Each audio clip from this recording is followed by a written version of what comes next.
శ్రీమాత్రే నమః. మొన్న షణ్ముఖ శర్మ గారి ప్రవచనం వినటం జరిగిందండి.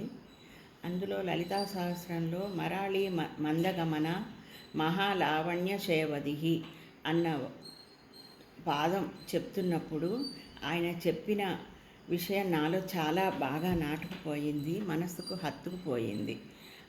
దాన్ని మీ అందరితో పంచుకుందామని ఈ వీడియో చేస్తున్నాను.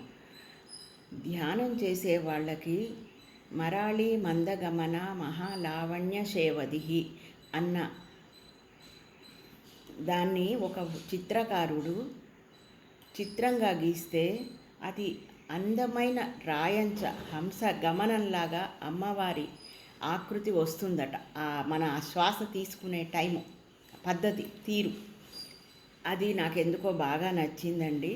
ధ్యానంలో ఆ వాక్యం గుర్తొస్తే చాలా ఆనందం అనిపిస్తుంది, మనసు కూడా తృప్తిగా ఉంటుంది. అది మీ అందరితో పంచుకుందామని అనుకున్నానండి. ఈ మరాళి మందగమన అన్నది ప్రతిసారి అమ్మవారి హంస నడకని స్ఫురిస్తుందట. అంటే హంసకు కూడా నడక అమ్మవారే ఇచ్చింది, కానీ మనం వ్యవహారికంగా అనుకోవడానికి హంస నడకలాగా ఉంది అమ్మవారి నడక. ఆ శ్వాస మనలో అలా ప్రవహిస్తుందట. అది నాకెందుకో బాగా నచ్చింది. అంతేకాకుండా ఫస్ట్ మామూలుగా ఈ వీడియో చేశానండి.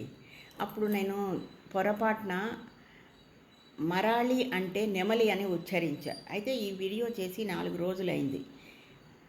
4 రోజుల బట్టి నాకు స్ఫురణకు రాలే నేను తప్పు చేశానేమో అని. ఇవాళ అప్లోడ్ చేస్తుంటే అరే మరాళి అంటే హంస కదా నెమలి అన్నానేంటి అని అమ్మవారు నాకు స్ఫురింపజేసింది.